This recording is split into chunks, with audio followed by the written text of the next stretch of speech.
Okay, so I'll get started with the introduction and then we'll allow guests arrive into the room as they arrive, and then I will turn the time over to Marsha. So yade everyone che Raquel Black in the ship, here on in the Schwinn Sanjikane versus Chin Ashinga Dasu Che Ado Torachini Dashanale. I'm a member of the Navajo Nation and from Shanto, Arizona. So thank you for taking the time to being here with us today. Today I'd like to start with a brief introduction for Change Labs. For those who aren't already familiar with our organization, Change Labs is a Native-led and Native-controlled nonprofit organization based on the Navajo Nation. Our commitment lies in supporting Native entrepreneurs by providing creative workspaces, relevant tools, relevant resources, and knowledges to help you and your business thrive. We're based in Tuba City, and our programs were developed to strengthen the entrepreneurial ecosystem on the Navajo Nation by shaping societal norms regarding our Native community's views on entrepreneurship by developing role models, establishing a network of peer support, enhancing the leadership capabilities for participants, and fostering the growth of a vibrant community of Native entrepreneurs. And here we have our mighty team that helped make Change Labs the great organization that it is today. Collectively, we are dedicated to the creation and growth of Native-owned small businesses. And then to highlight our eShip Hub, our recently opened facility here in Tuba City, which as you can see in my background here. We are conveniently located on Main Street, just north of the Chapter House in Tuba City, and we're your go-to destination for an array of different services, catering to the dynamic community of entrepreneurs and business owners. So if you haven't been here yet, just picture desk space, high-speed Wi-Fi access, printing services. We offer in-person coaching sessions. Today is Coach Holly's coaching day, and she just met with an individual. And we also offer workshops like we have for today. We also want to provide networking events especially for our alumni members, and then so much more, including events that are for our community here in Tuba City. And as we continue on this journey to support our Native entrepreneurs and business owners at our eShip Hub in Tuba, our co-working services are constantly being updated, and your input is crucial for shaping this space into a hub that meets your unique needs for our communities. And if you have any suggestions on how our co-working services can better elevate your business, we're open to all of them. And we are very, very happy to share this space and this hub carefully designed to nurture the growth of business and development of your business as well. And now to shine a spotlight on Kinship program really quickly. Kinship is a microloan program where we extend support of up to $5,000, and for alumni of Change Lab, they can access up to $10,000.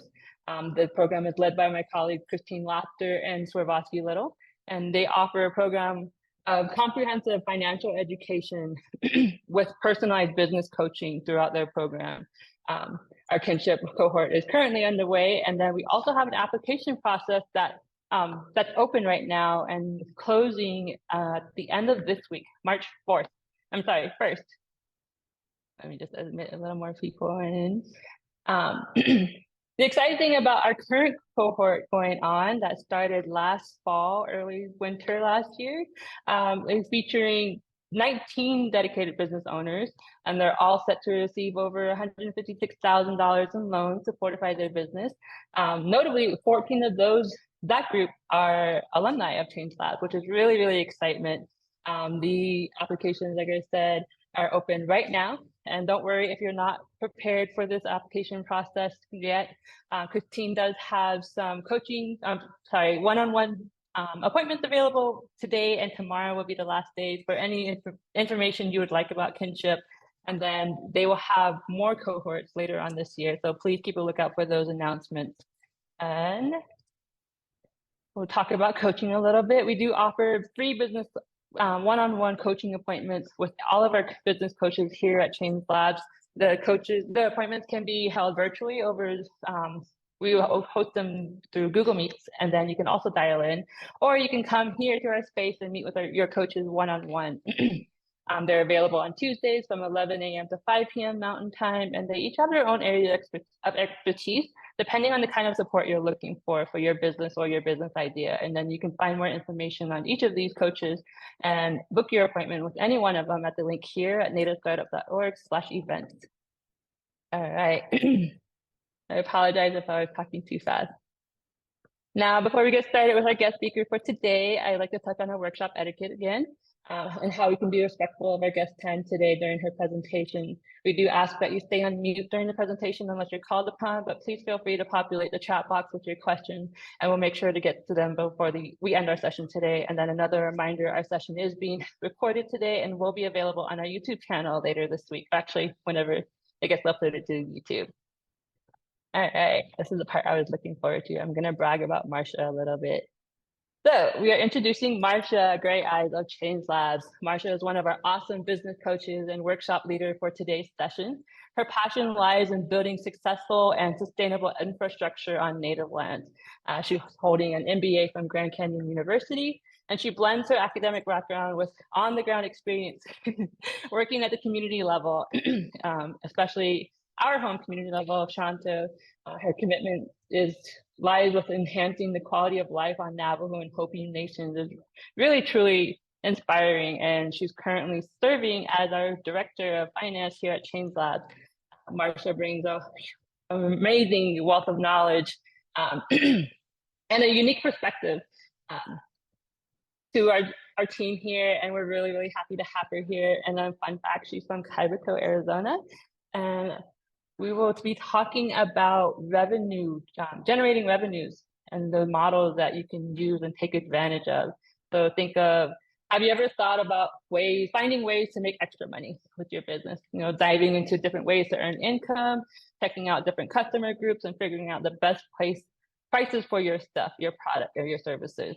Marsha is going to provide really great advice, I know, on how to make a solid plan for making money that lasts. So please join me in welcoming Marsha as I turn the screen over to her. I'm going to stop sharing. So Marsha, I'll turn it over to you. Hey, good morning, everyone.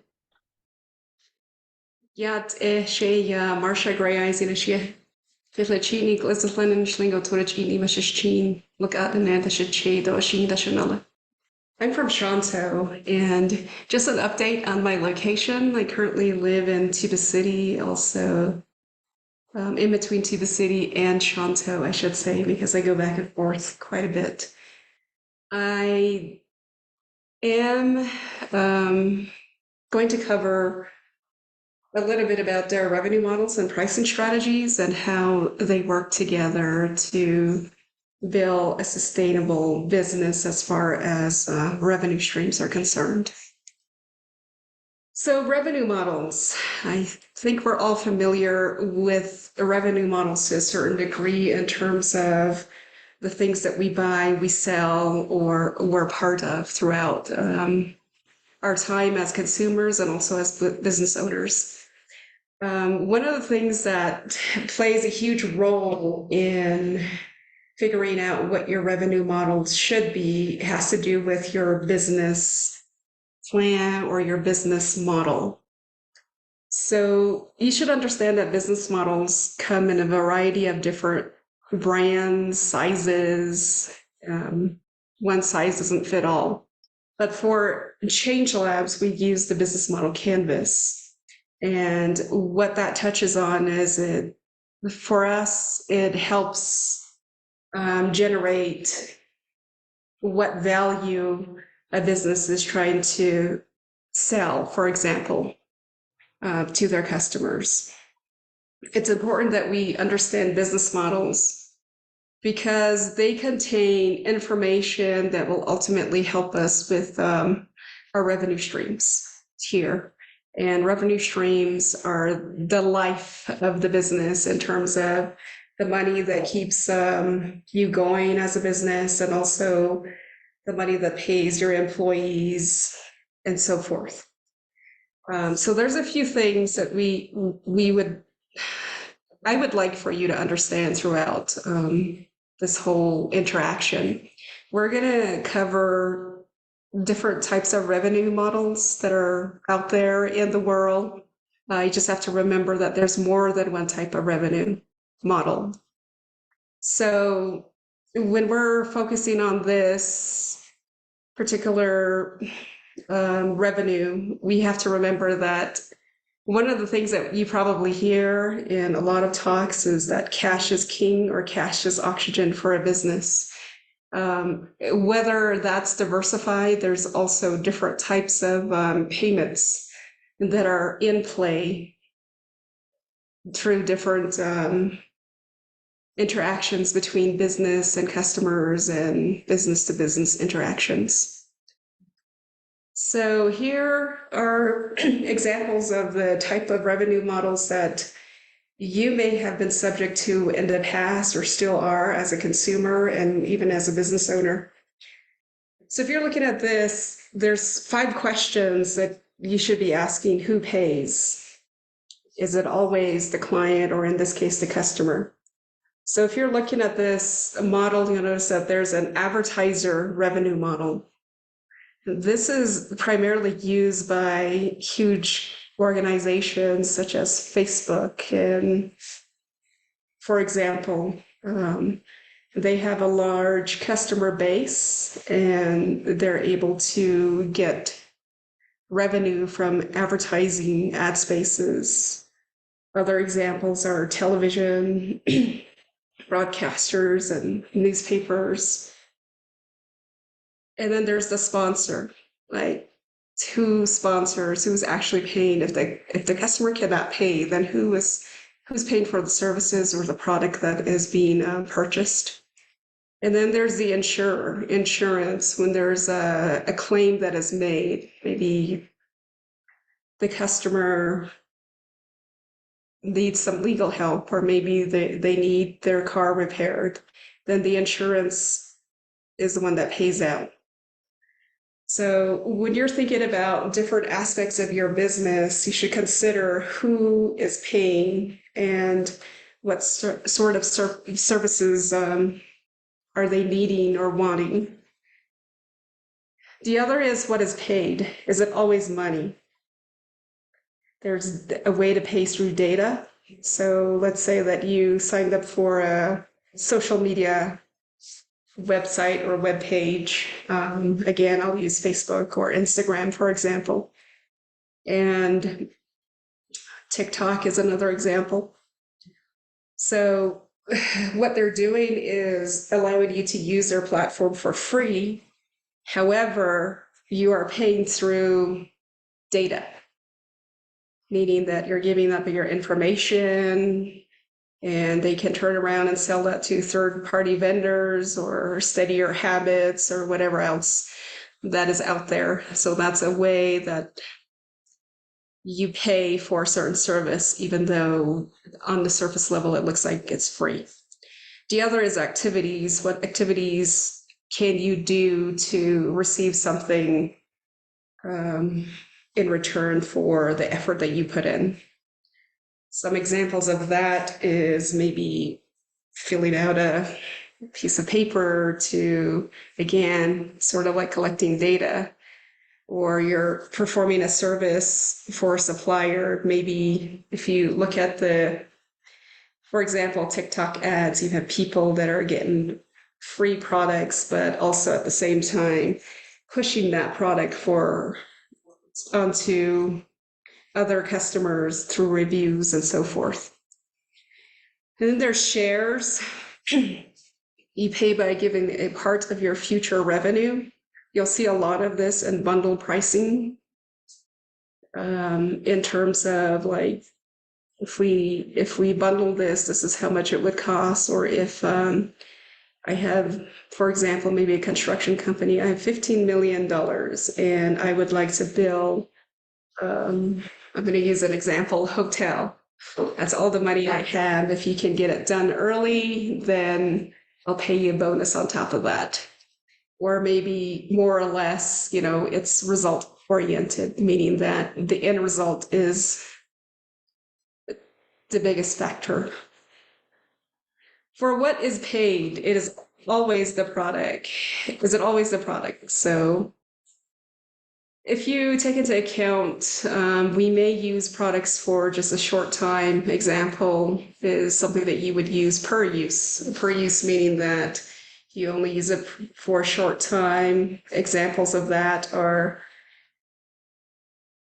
maybe minutes that you buy for a phone, per results, paid for an outcome that is achieved, per add-ons, paying only for the extra on top of the base product. So if you buy a base model car, but you would like a sunroof, for example, then you would pay extra for that. How is it paid? Is it always directly? So some of the ways that people pay are through subscriptions, credits, or leases. And then how much is paid? Is it always a fixed cost? So there's dynamic pricing, there's volume discount, there's auctions. All of those are types of revenue models. So auction is paying the price set in a multi-bidding process.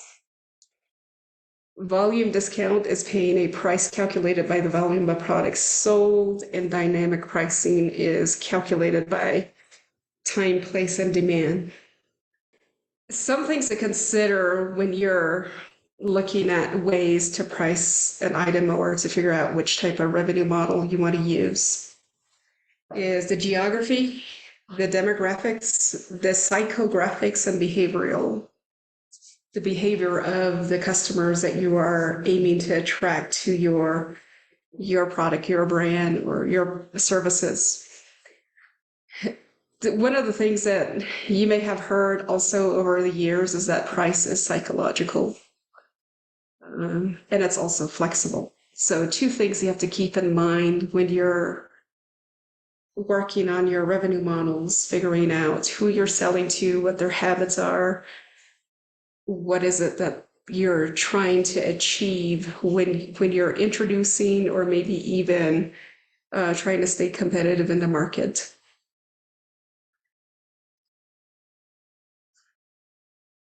So here are some types of revenue models. Not that we haven't covered a lot of it, but there's ones that don't have reoccurring revenue.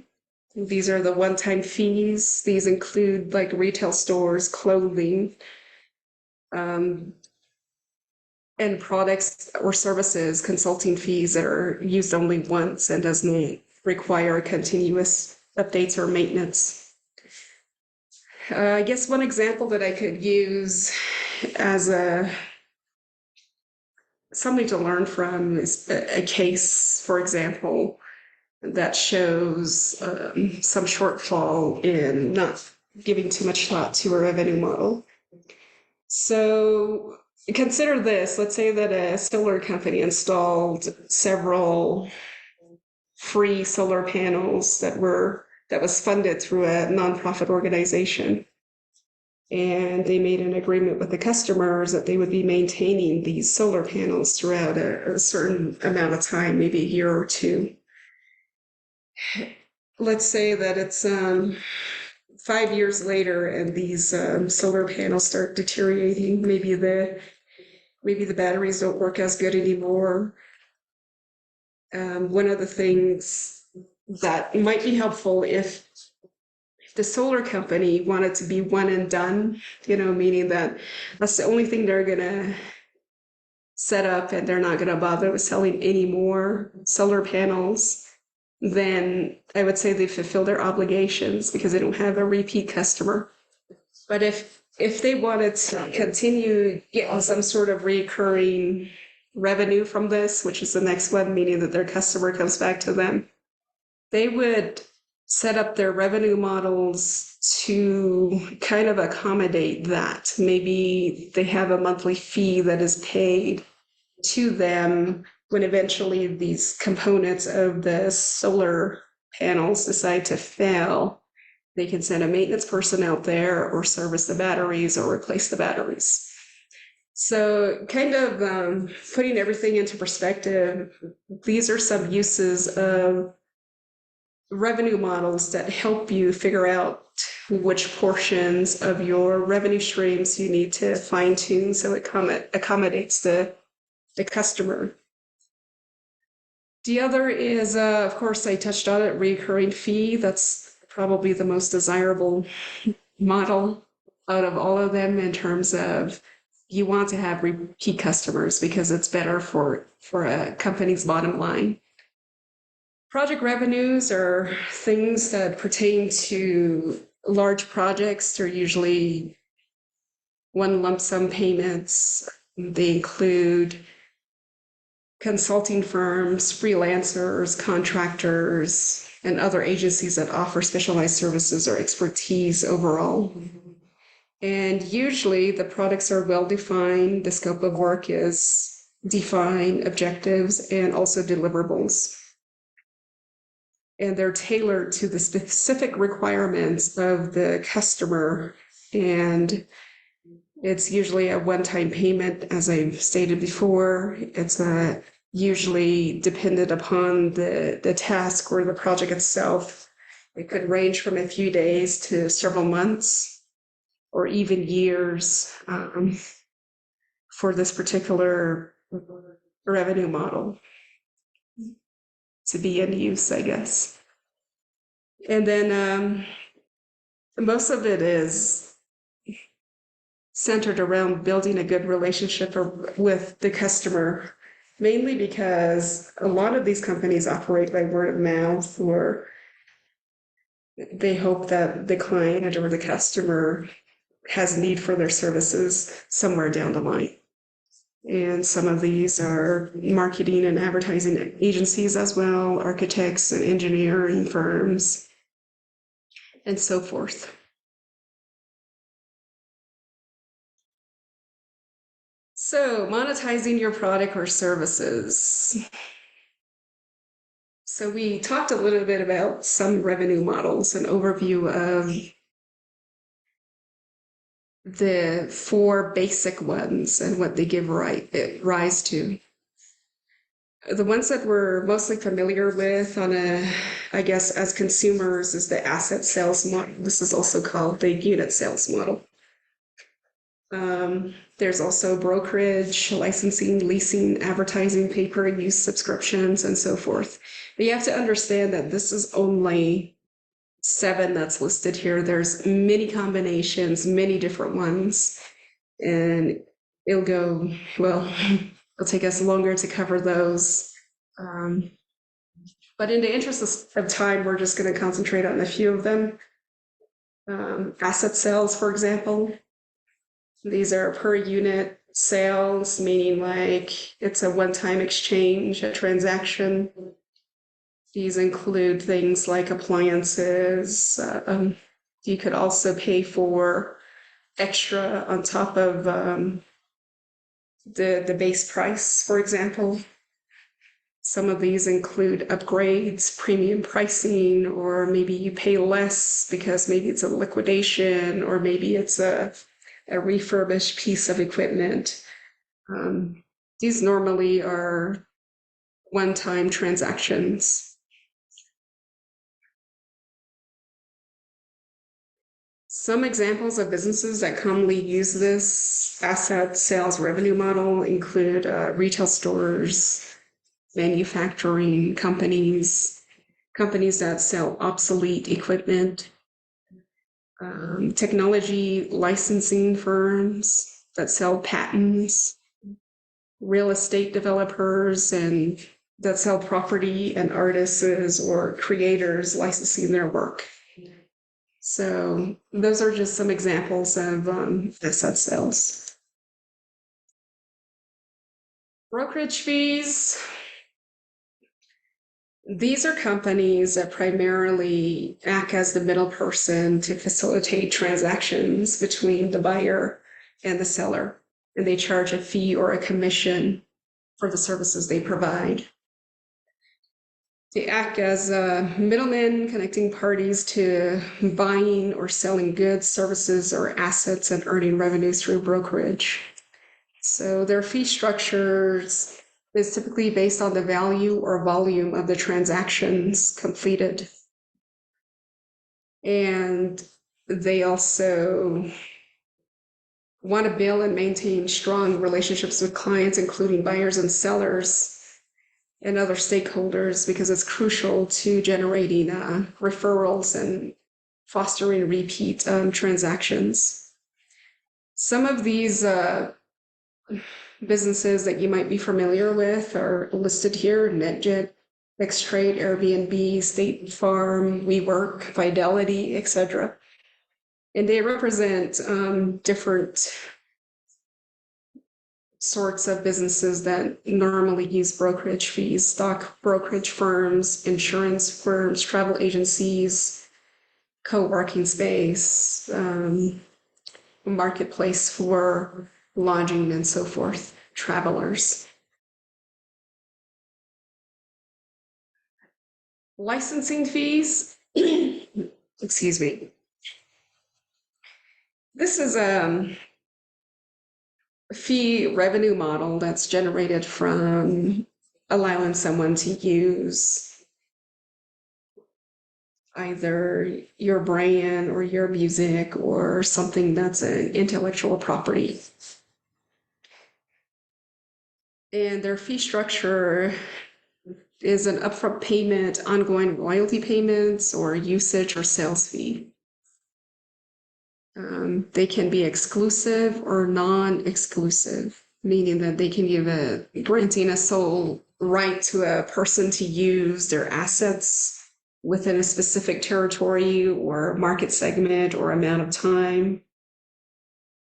They also give usage rights.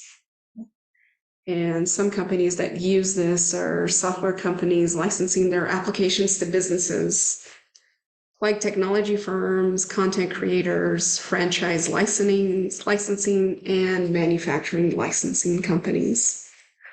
You'll see a lot of them on here. Another is lending fee. This is commonly used by banks. It's a model that involves generating income by charging fees for providing lending services or facilitating loans to borrowers. So under this model, financial institutions or peer-to-peer lending platforms or other lending entities charge borrowers various types of fees in exchange for the use of borrowing funds. Key elements of these transactions are loan origination fees, type of revenue that they derive from the lending fee model, service fees, late payment fees, prepayment fees, loan modification fees, transaction fees. I think a lot of these things we're familiar with in terms of when we're using banking services of any type. The lending fee revenue model allows lenders to generate income from lending activities overall, and it provides their customers access to capital, credit, or financing solutions to meet their financial needs. And there's commission-based revenue model that involves generating income by earning a percentage or fee for facilitating transactions between buyers and sellers or providing services to clients. Some examples of these are Lyft and Uber. The user pays an amount for using the platform, and also the platform itself charges the driver for providing that service. They keep a certain percentage of the revenue, and they don't have to worry about, I guess, maintaining or maintenance of the vehicle. So it's basically a commission-based revenue model. Advertising fees. These are revenue models that involve generating income by charging fees to advertisers for placing advertisement or promotional content on a platform, website, publication, or other advertising mediums. You see this a lot when maybe if you're using the YouTube freemium version, you'd see a lot of ads. Same with a few other social media or even video access. But you can also pay not to see those ads. So if you're looking at YouTube, advertising fee is the basis of the money that they're bringing in because they have a large audience for advertising fees to work, you got to make sure that you have at least a huge following. Otherwise, it doesn't really pay off. So companies like YouTube, Google, Facebook, Pinterest, Instagram, Twitter, they all benefit because they have huge following, huge crowds that are viewing their stuff daily. So running ads is a source of revenue for them. Pay-per-use, again, you see Uber on here. I guess by this time you might be understanding that revenue models, you don't have to use just one, you can have a bunch of different types, okay, that meet the needs of different sectors or different people you're serving or different activities that you're fostering within your business. So pay-per-use is charging customers based on their usage or consumption of a product or service. So customers usually pay only for the actual amount of the product or services they use rather than a flat fee or subscription. Some of these are ride-sharing services like Uber and Lyft, cloud computing services, copying and printing services, pay-per-view, and so forth. A prime example is the Amazon Web Services. Provides cloud computing services to businesses and individuals by allowing them access to computing power, storage, and other resources on demand over the internet. So other examples of companies that operate on a pay-per-use revenue models include ride-sharing services like Uber or Lyft, where customers pay for each ride they take. And then there's, of course, the mobile phone plans. Customers pay for the minutes, texts, and data they use.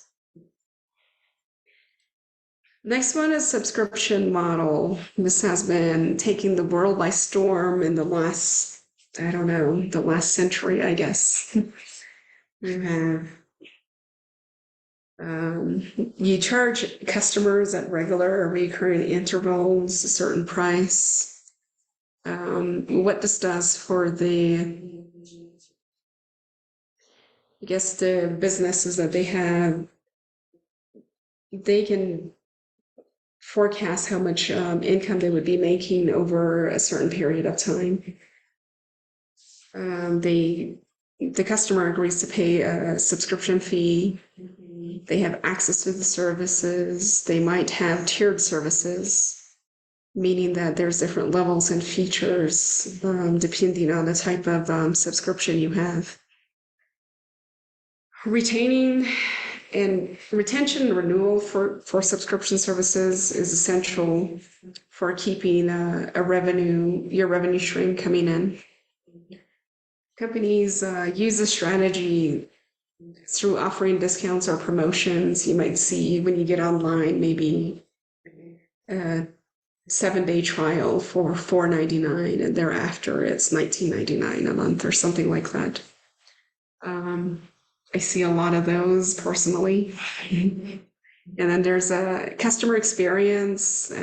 The idea is to provide the services to the customers so they have a positive experience. So services like Netflix, Hulu, and Spotify are examples of subscription-based access to movies, TV shows, music, and podcasts. And there's also software as a service companies like Microsoft 365, Adobe Creative Cloud, Salesforce.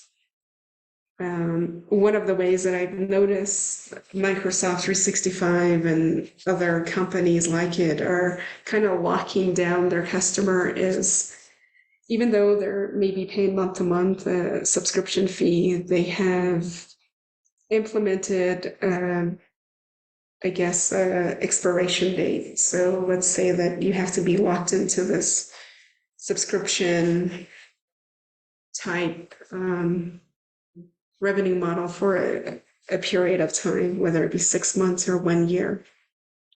At the beginning, they might give you a little window, a 30-day window, or maybe even a 10-day window to cancel. But after that has passed, you're pretty much locked in. And they do this because they want to have like a steady stream of income. So they're better able to offer the services they have and also to retain customers. The next one is just an overview, diversification.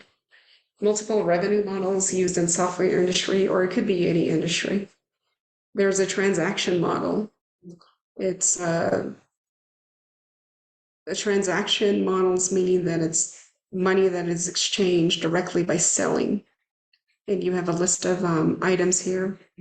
We covered advertising model, commission model, affiliated models, interest models, and well, interest model we didn't generate, but this is basically used by banking. The other thing that we used, we looked at for banking is lending. Okay, so donation models, customers pay donation to otherwise free services. Nonprofits use this a lot in some sense. The other thing we didn't cover is affiliated models. But if you look at different aspects of software industry, they use a combination of some of these models. And it lends to the different ways that they're able to capture different revenue streams.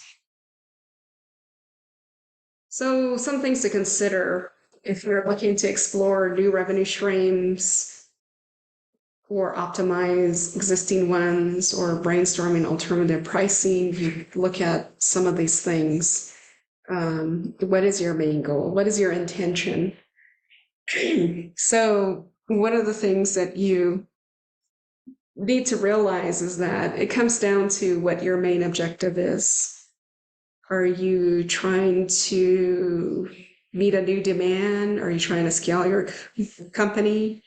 Are you reconsidering your cost structure? Are you aligning more with your business goals and values? And you also prioritize, narrow down the list of revenue models, ideas to focus on the most promising one for your business.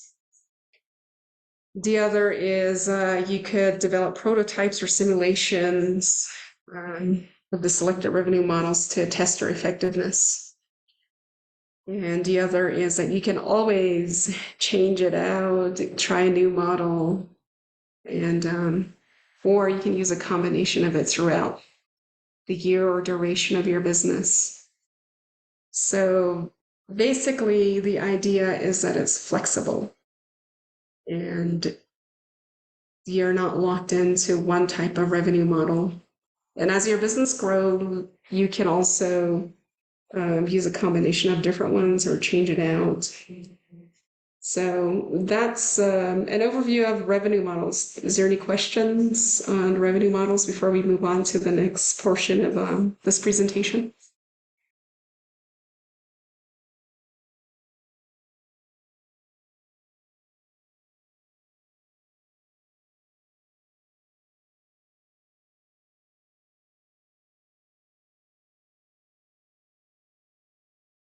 I see a lot of Hey, familiar Marsha? people. Yes, go ahead. Hey, thank you for giving Hi. this presentation. Did you see my question? I didn't, but let me pull that Okay. up. I was just wondering, how do we go about setting up licensing fees and like having that as a revenue model? Okay. So in terms of, I guess, intellectual property, one of the things that you would need is a legal help. Okay. And I believe you're located in New Mexico, right, Akila? Can you hear me? Yes, I'm sorry I was muted. Okay. Yeah, I'm in New Mexico. So I think it was last year, there's another presentation completely dedicated to this very question that you have. It's on our YouTube channel, not to skirt the issue, but a lot of it has to Okay. do with getting some legal help as far as patenting or even making sure that your particular piece of property is protected rightfully under your brand or your name. And I know that you do a lot of videos and stuff like that, so that should definitely be something that you're looking into. So the video I'm referring to is on our YouTube channel. I believe it's presented by ASU Law. Okay. And it talks a lot about intellectual property there. And if you need help, reach out back to us and we can connect you with somebody that might be able to help you with setting that up. All right, great. I'm definitely going to look at that video. And yeah, thank you so much, Marsha. Like, I like this discussion and just learning about this. Thank you. Mm-hmm.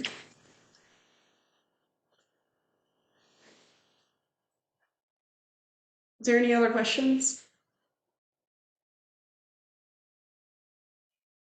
All right, so this question is for anybody out there currently covering the different revenue models. What revenue model do you currently use for your business?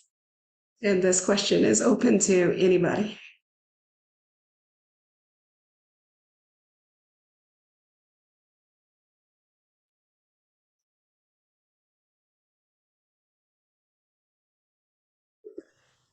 Could you,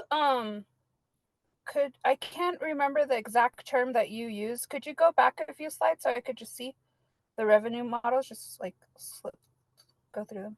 Let me go to the very first or the third one that might have everything in it. This one. Oh, okay.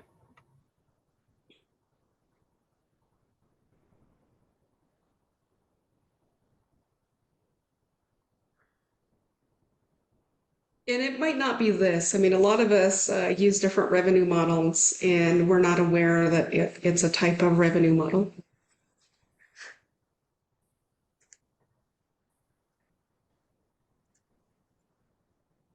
This might be.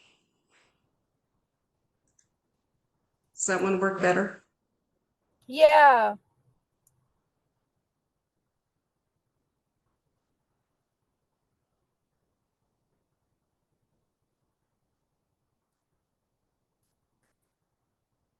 Well, I'll leave you guys to think about that. I'm going to move on to pricing. Okay, we put it in revenue the models will do.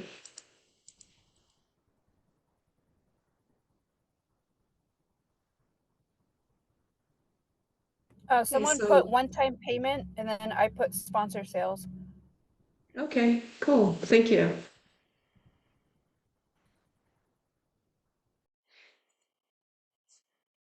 So we're going to go through pricing strategies, and this goes hand in hand with revenue streams. I know that a lot of us have a hard time figuring out what pricing works for our business or even how to price. This is just a general overview of how different companies or different models, pricing strategies can help you figure out what type of pricing that would work best for your company. So there are several categories of pricing. There's a lot more than this, but these are usually the main ones. There's cost-based pricing. These include cost plus, markup, break even, target product pricing, and marginal costing. Costs. Basically, it's the amount of time, effort, and materials that you use for a certain product or service, and then you mark it up a certain amount. This cost-based model is considered old school in some terms because it doesn't really factor in the value of a product. If you're looking at some videos on YouTube, maybe you might have come across like maybe somebody dissecting a premium brand and saying like that premium brand, the materials only cost X amount of dollars and it's poor quality or something, but yet it's sold for $3,500 when it's really just, the amount of money that went into it is only like $200. So the most you would be paying is like maybe $300.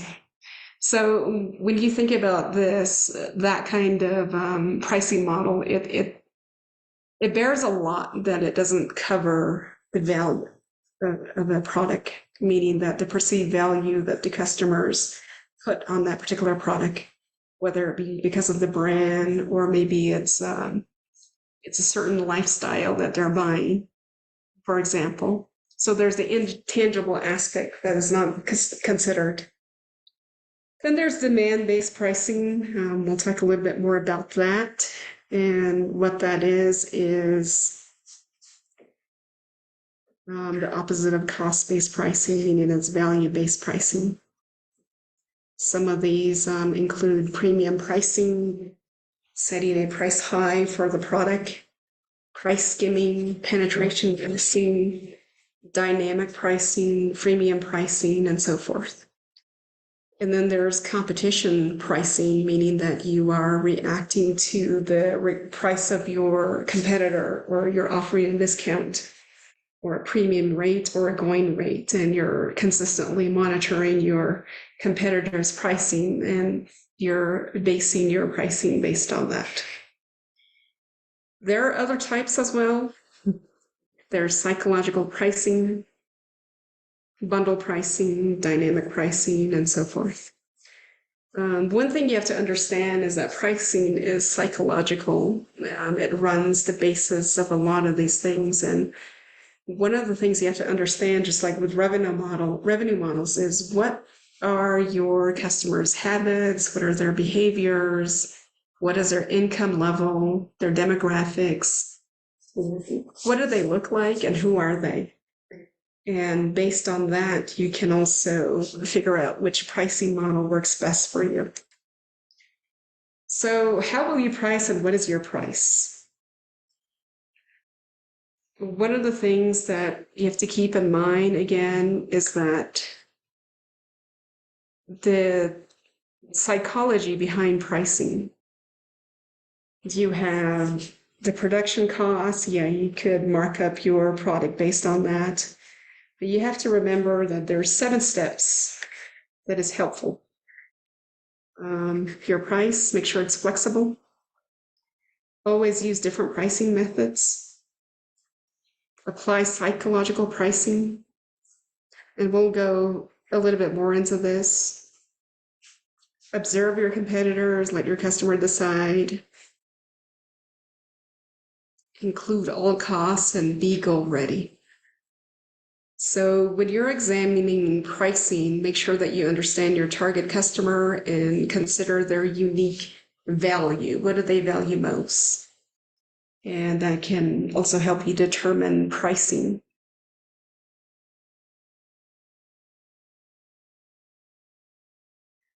Business strategy to pricing strategy, monetizing your products. There's a couple of things you have to also keep in mind when you're pricing, which is the scale. The scale is your ability to adjust pricing in proportion to the changes in your production volume, market demand, or other relevant factors. These include volume discounts. This is offering discounts or reduced pricing for larger orders or quantities. Let's say, for example, this is maybe a little off the list of things that I'm going to go through, but scaling in terms of, let's say that you own an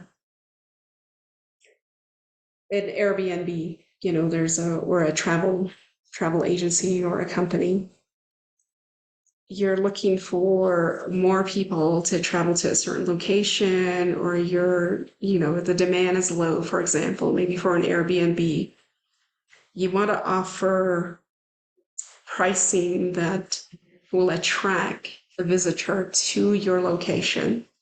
You might use dynamic pricing. And let's say that you're looking at volume instead. Maybe now, I can accommodate 30 people, so I don't want to do as much work as I do for one individual. So one of the things that I'm going to do for my Airbnb is maybe offer corporate packages to corporations so that I can attract a large group of people and make more money, or, with less work. So those are just some things to think about. You have volume discounts, economies of scale, which is leveraging production costs per unit or maybe per service, so that you are able to get a bigger profit margin rather than a lower margin. So also maybe you offer pricing tiers, different types of pricing. There's maybe a base level users, there's premium users, and there's middle users. Again, like I said, you have to keep in mind like psychology, like what are people thinking? What are their behaviors? You're looking at the interactions of people overall and who your customers are. There's also channel pricing. This is different prices for direct sales, wholesales, distribution, online marketplace, or resellers. There's geographic pricing, setting prices differently in different geographic regions, taking into account the cost of living for that particular place, the competition, and local market conditions. The other is value. Value refers to the perceived worth or benefit that the customer attributes to the product or service you're offering. It's not just about the cost of production. As I've mentioned before, this is considered one of the cost-based model. That's what it's referencing, is considered archaic in these day and times because it doesn't factor in value. What value does factor in is customer perception. What are you selling them? Are you selling them a lifestyle? Are you selling them safety? That's where your business model comes into play. What is it that your target customer values? And the other is that where on that scale does your brand stand? What is your reputation? Are you focused on quality, functionality, convenience? Are you basing everything on emotional appeal? So those are things that require a little bit more in-depth observation and so forth for you to get to know your customer, basically.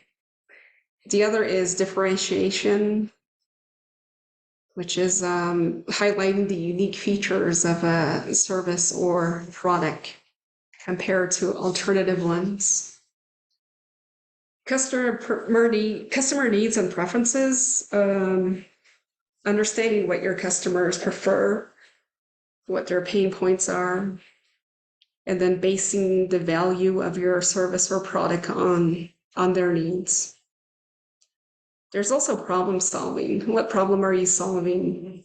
For example, let's say, I'm buying a piece of software to make my life easier. Maybe I'm tired of using multiple softwares, and maybe it costs the company, let's say, $100 to produce this particular software, but they're charging, let's say, $1,000 for use of their software or services.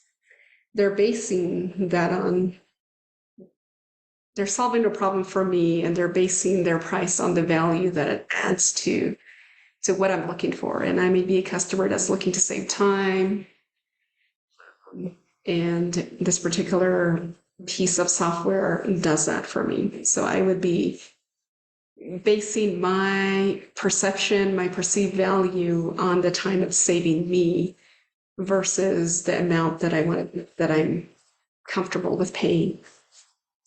So the other is return on investments. These are business to business products or services. Businesses are willing to pay higher prices if they can demonstrate a positive return on investment. And I think that goes across the board for everyone. You want to look at the return on investment. Like if I do this, what is it going to save me? What are the tangible benefits and what are the intangible benefits? There's also context and timing. Value can be influenced by the context in which a product or service is offered and the timing by the purchase decisions. For example, during emergency situations or urgent situations, customers may place a higher value to products or services that offer immediate solutions or relief. Some of these things you might consider is like a life or death situation. You know, are you willing to pay $10,000 for a helicopter ride or and stuff like that? Some things are not, you know, it's kind of imposed on us to maybe save a life, or, you know, it's an emergency. Do we, you know, call 10,000 gallons of water to a place that has been, whose infrastructure is destroyed, and we know that people need to have water, you know? And the other is maybe healthcare, for example. You have ERs and you have ambulatory clinics where you walk in for a regular checkup and so forth. So overall, value is a fundamental consideration in pricing strategy because it directly impacts customers' willingness to pay and overall success of a product or service in the market. So scale and value, you have to take both of them into account by examining different aspects of what your end goal is. So if you want to maximize your revenue, what is it that you're considering? Maybe you want to consider scale, so you can accommodate the growth of your company by the amount that it produces or the market demand. You could use it also to maintain profitability. If you want to gain a competitive advantage, instead of reacting to your competitors all the time, you might look at value. You know, I want to offer the best value in my market for this product that I have. Customer satisfaction, that also goes with volume or value. People want to get the best bang for their buck, and that's, you know, on perception, on perceived value. If you are looking at positioning yourself in a market, you might focus both on value and scale. Scale pricing strategies also allow business to adapt to changing market conditions. So if you want to be flexible and adaptable, you may use scale and value both at the same time as well. So you're adjusting prices based on what your customers are wanting. So long-term sustainability for businesses focus on both scale and value. The main idea being maximizing revenue while delivering value to customers, businesses, and to build a strong foundation for your company. So we're moving on to monetizing your product or services and business strategies. And these are 6 of the pricing strategies that are used primarily by many companies. The first one we're going to look at here is loss leader. Oh, actually, something happened there. Oh, there you go. Loss leader is a strategy where a product is sold at a price below its market costs. The key thing to keep in mind is that if you are selling something below market costs, you're not making a lot of money, okay? Some of these examples are maybe Black Friday sales, clear out old stock, increasing brand loyalty, or remaining competitive.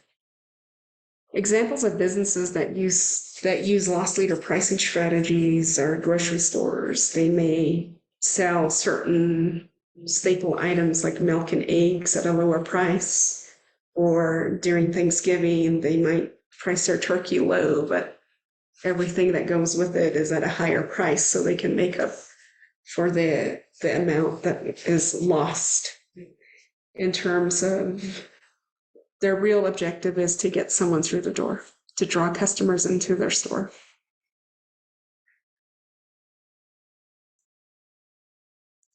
Penetration pricing.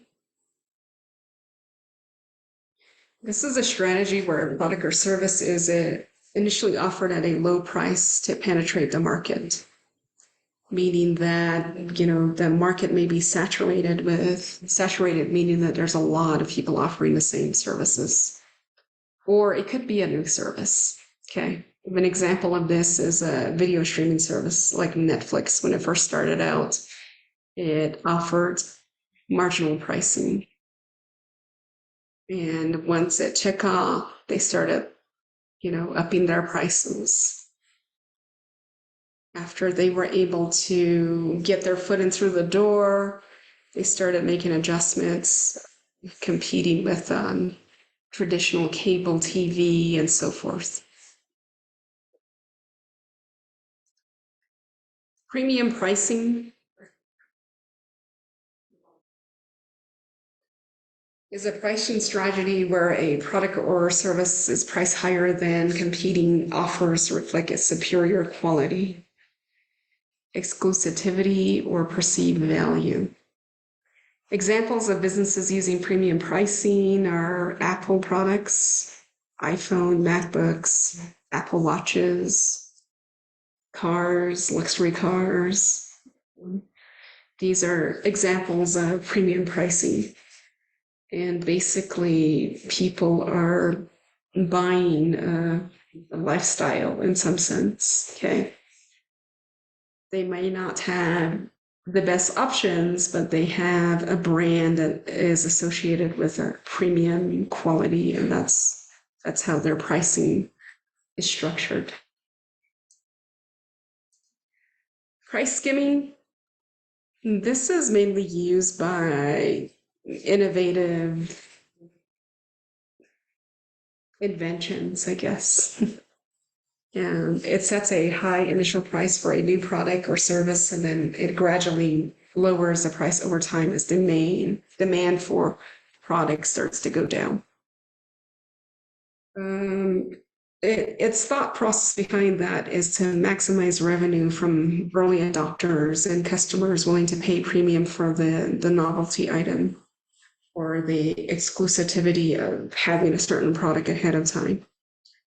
Examples of price skimmings are video game consoles, PS5, Xbox One, etc. Their initial offerings are usually, their introductory price is usually at a higher price, and people that are generally following or wanting an item before everyone else usually pays a higher premium.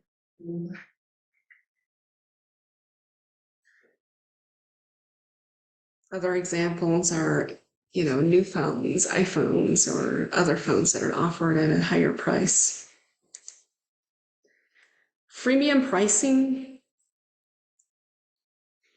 is a business model where a company offers a basic version of a product or service for free, with an option to upgrade to a premium or paid version, and offers additional features such as no more ads or something like that, An example of a company using freemium pricing model is Spotify. Another is YouTube Premium, Slack, so forth. Users can choose to upgrade to premium or a paid subscription over time. So basically, the freemium model is limited in the features it offers, whereas the paid version offers more features and may eliminate some undesirable features. So the idea behind freemium pricing is you get a free trial, you subscribe. If that particular first subscription doesn't meet your requirement, you might upgrade to premium, and then eventually, you like the product or the services that you get, you continue to pay for the subscription or the ability to access that particular product or services that you're receiving from that particular company. Psychological pricing.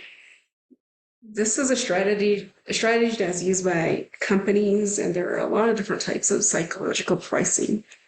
But the one that we're familiar with is maybe the charm pricing, which is setting a price instead of having like a round number like $10 or something like that. $9.99 might be used instead. Okay. Another example is buy one, get one free. A person may pay for a shirt and get the second one free.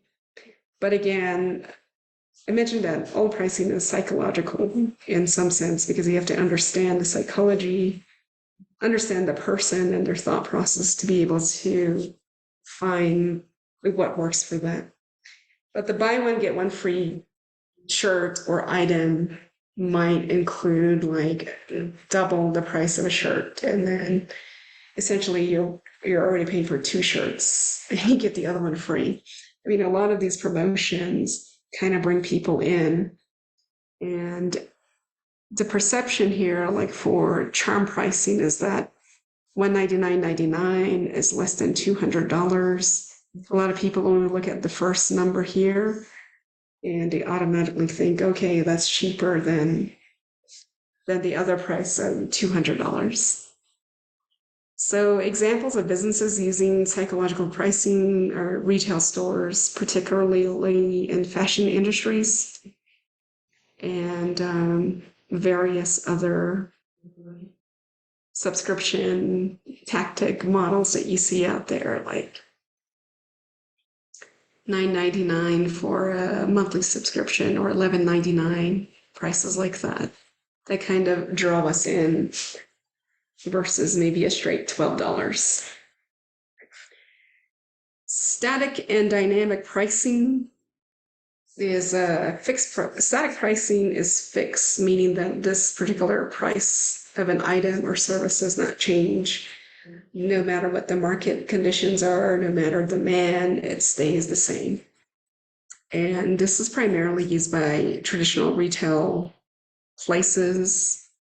They may change a little bit if they're doing like discounts or having a sale or something like that, but pretty much overall it stays the same. Dynamic pricing is multiple price points, and that's usually based on supply and demand. For example, airlines, they use dynamic pricing. The same with hotels, depending on what the demand is for a room in a particular location. Maybe there's something that's happening, so they start raising the prices. Same with tickets and so forth. Pricing strategy matrix. So one of the things that you should take away from this particular presentation is that pricing strategies can be used in combination, not just one. For example, if you have a new product, an innovative technology, piece of technology that you're introducing, you might do price skimming, come in at a high price and find a good pricing point.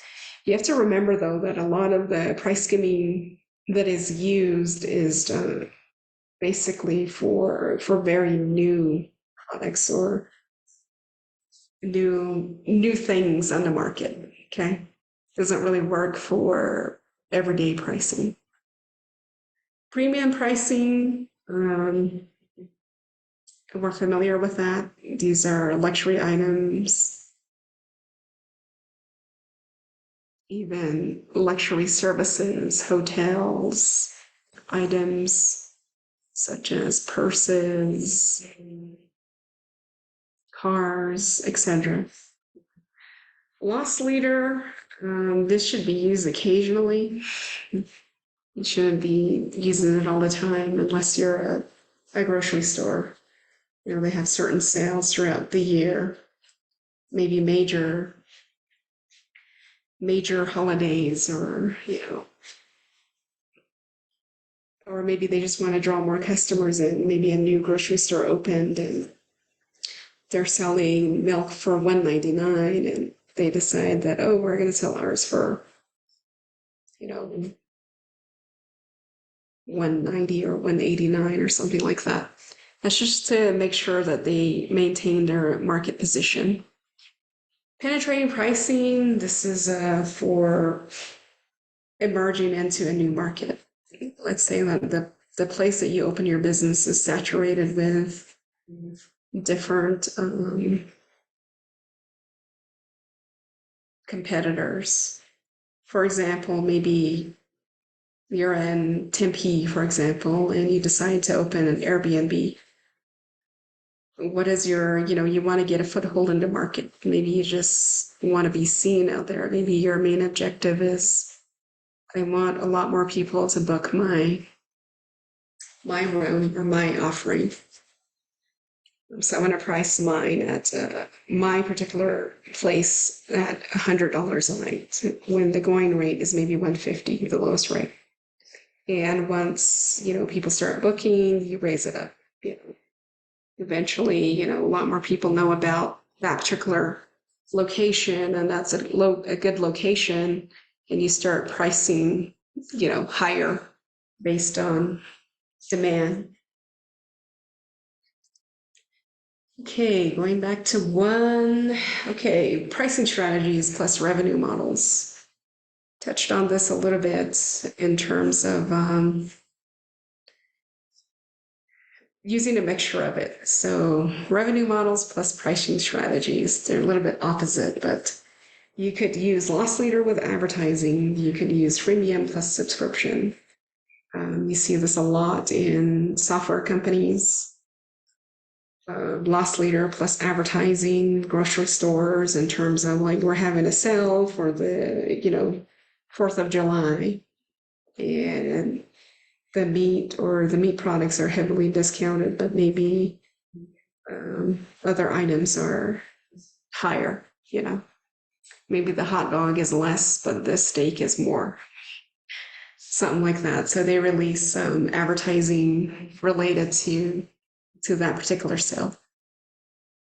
So those are just some examples, and I'm open to questions.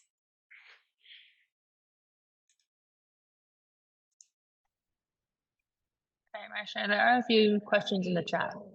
Okay, sponsor sales. Tequila. Oh wait, let me see who's first.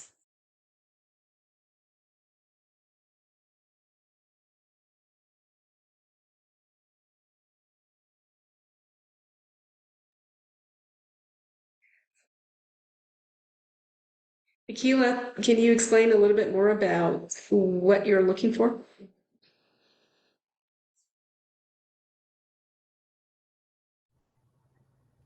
Hi, yes. So, just wanting to have a pricing structure that's kind of more value based.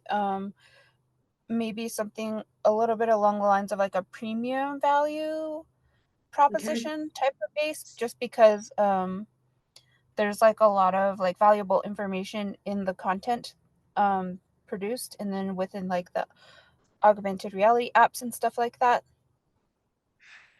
Okay. So one of the things I would suggest for you, since I know a little bit about your company, is to look at your business. Okay. If you remember at the beginning of my intro, I talked a little bit about business models being centered around the value you're offering your customers. Okay. And that revenue streams are on maximizing your profits.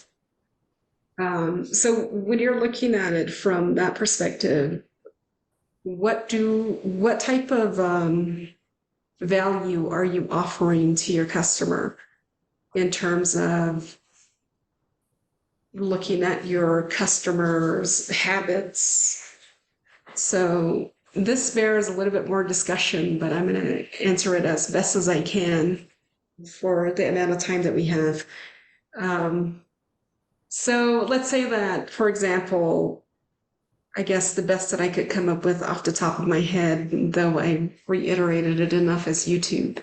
They're paying for a version of videos they want to watch with ads at a freemium model, right? And then and these appeal to customers that, they're just out there maybe wasting time looking at a few videos, or maybe they don't want to graduate to the next level, which could be, ad free. They don't mind the ads. They're going to, they have enough time to waste.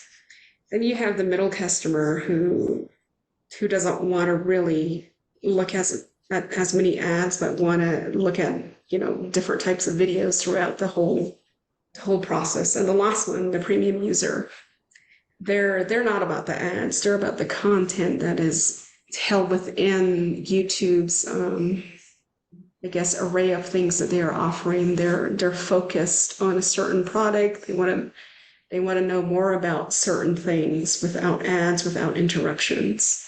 So when you're looking at value-based pricing, you also have to understand, like, what is it that your customer values most? In assessing, I guess, the YouTube model, thinking about myself, the freemium version would waste a lot of time for me, because I'm time oriented. I want, as little time spent on viewing a certain video, getting the content, getting the information. I'm more about results, what the result is, what I'm going to learn, what skills I'm going to pick up from that particular video. Versus maybe the middle user who doesn't really, they may watch a few things on YouTube, but they're willing to pay for it. So when you're looking at offering a value-based cost structure, you have to also take into account, like, what price you shouldn't fall under, okay? Meaning that you want to put it at a place where you still have a profit margin, but at the same time accounting for your customers' habits and behaviors and the way they perceive pricing.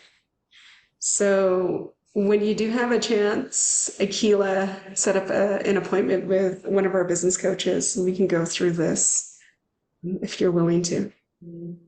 Yeah, Next that question. sounds great. Yeah. Thank you. And I want to rewatch this whole video again too. So thank you. Well, thank you for your question. Mackenzie, what if clients want pricing based on competitors in the area, but there are none? It's a very good question.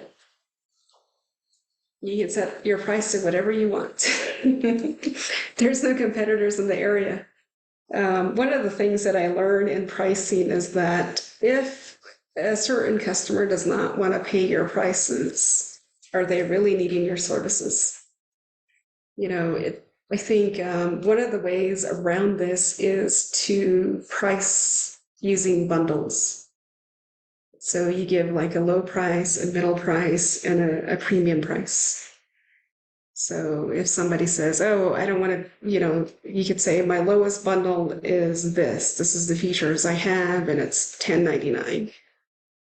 And then I have this middle pricing, which is $17.99. And then I have this premium bundle for $100, and these are the features. And I think that appeals to the different types of customers you would have coming in. And when you bundle things, you would give them options, so they don't feel like they're locked into a certain price. But that would be my answer to pricing based on competitors. And that if there's none in the area, if the person is price conscious, more than likely they'll want to, get the more bang for their buck. So you could say this $100 offering actually is $300, and they may go for the premium bundle. Okay, Crystal, what about transitioning between pricing models, for instance, for upgrades on material? You can do that. You can use different pricing models and strategies. There is no limit to what you can do and what pricing strategies you can use. Okay, I'm trying to look at new questions. Okay, Is there anybody else that has any questions? Or anybody whose question I didn't answer? Or you feel like there should be more context to how I answered your question? Please feel free to reach out to us. You can find us on our nativestartup.org website. I believe Raquel put a link in there. You can set up an appointment with any of our coaches, including myself, and we take turns coaching. I'm going to turn it back over to Raquel, and thank you so much for attending this session. And if you have any other questions, you can always email me. My email address is marsha@nativestartup.org. All right. Thank you, Marsha. That was really, really great. And thank you everyone else for being here with us today and for sharing your questions and your experiences. If you have any questions about Change Labs and would like to learn more about our services that we offer, and especially about our ESF program that I lead, or I help lead with my colleague Holly, here are our emails. Sorry, I hear my voice in my ear, so it's throwing me off. Please feel free to reach out to us via email. I can throw Marsha's email in the chat as well. You can browse through our website to learn more about our team members, about our programming, about our goals. You can also stop by at our eShip hub here in Tuba City. Our team at ESS is growing, so we have multiple coaches and contacts for you to come and talk with. And then our business hours are Monday to Friday, excluding holidays, 9 a.m. to 4 p.m. And I don't see any other questions right now. Okay, just checking the chat really quick. Awesome. Thank you, Laris. Alrighty, guys, I will let you all go. Please enjoy your day.